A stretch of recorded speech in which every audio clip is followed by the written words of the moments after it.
Koku at blackfilm. Hi, Ben. My name is Koku with blackfilm.com. Hi. Um, I'll be honest, I am one of those people that is late to Citizen Kane. So I did watch the movie, prior to us meeting with you today.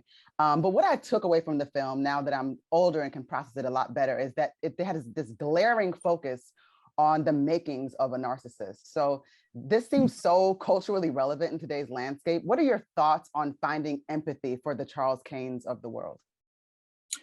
Well, it's much, I can say it's easier for me to say I don't have empathy for the Charles Kanes of the world, but I have empathy for each one that I would learn about, right? Big picture, I can't, there's no space anymore for empathy for that. But in the detail over 2 hours that we learned about Charles Foster Kane, there's enormous empathy, right? So,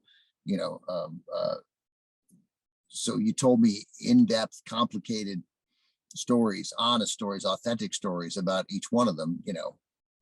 I mean, I gotta take a deep breath before saying that. I suspect if I spent 2.5 hours with someone who was both honest and honestly critical about Rupert Murdoch, by the end of it, I might think, well, all right, man, it's a complicated guy who had his own, who had his own, as I always think about, hurdles to overcome, right? Like when I think about politics, I always think about, X or Y is not going to destroy somebody, but it's a hurdle you got to get past, right? You got to get past it. Convincing voters, convincing supporters that this is something that isn't going to get in your way. So I might have some empathy. And that's one of the great legacies of Kane, is that we're all more complicated than you think. Because obviously, if you are exposed to a boy, losing his sled or having his innocence taken away, and having the sled sort of represent that innocence, and you can see why it was taken away, right? I mean, and being, abandoned by his mother, who he loved, even if she thought it was the best thing to do for him. Of course, if you're not empathetic, if that doesn't tug at you a little bit, doesn't give you pause, then you're not paying attention. And then I don't really want to be friends with either. That's sort of, right? Then we're probably not going to get along.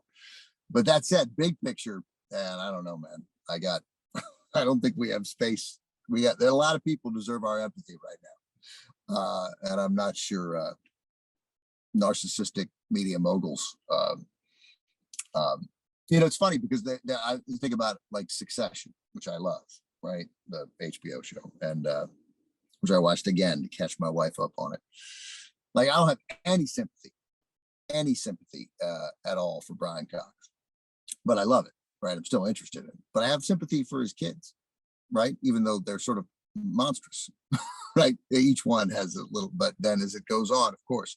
So, in a sense, I feel like that show's really about like these 4 little Charles Foster Kanes, right? That there's that it seems clear that there's that Kane has informed Succession in some way, and of course, because clearly Murdoch informed Succession in some way. But anyway, that's a good question. Did you like it? And it's okay, you can say no. It's hard, you hear you're in film, and then you hear about Kane and that it's the greatest movie ever made, and then you're like a grown up and you see it. And I've had plenty of people. I saw Kane at San Simeon at Hearst Castle, the first screening they had there in the castle of Citizen Kane, and Drew Carey was there, and I'd never met Drew Carey before. This was 10 years ago or something, and afterwards, I mean, Drew Carey knew who I was because I think he'd been introduced. I don't know if he knew before, but he knew that's my grandfather. And so afterwards, he goes, "Hey, yes, first time I saw it," and he was like, "So, I mean, come on, best film ever made? That's ridiculous, right?" I was like, so anyway, that's my long way of asking you what you. I like the film. I mean, I did like it, and I'm glad that I saw it now. So I just have a better understanding. I don't think I would have appreciated the film had I saw it like 15 years ago. What I liked about it was I did sort of ruminate and sort of wrestle with the idea that I could see myself empathizing with him somewhat, because we saw the origin story. And so we saw why he was just this sort of just became the madman. So seeing that kind of sort of led me to sort of understand people a little bit better. It doesn't make him less of a tyrant or a good person. But it's just a really interesting conversation because there's a lot of people like that, you know, at the top, so to speak. And yeah, so I thought about specifically his relationship with Susan. Like I was just so bothered by that because her innocence was snatched away from her, you know, and she just became a different person and she was essentially destroyed. So the reason why I wanted to know your opinion on the narcissism theme is because when Susan was sort of just at her wits end, like this is enough, he finally wanted to pour something into her that mattered to her. And it's just like, this is just such a textbook manipulation. And it just, then I became angry again, you know? Right. No, that's sort of the worst thing he does, right? I mean, he never sees her. He only sees her as what she is to him, and never who she really is. And she still loved him, right? Still, despite all that.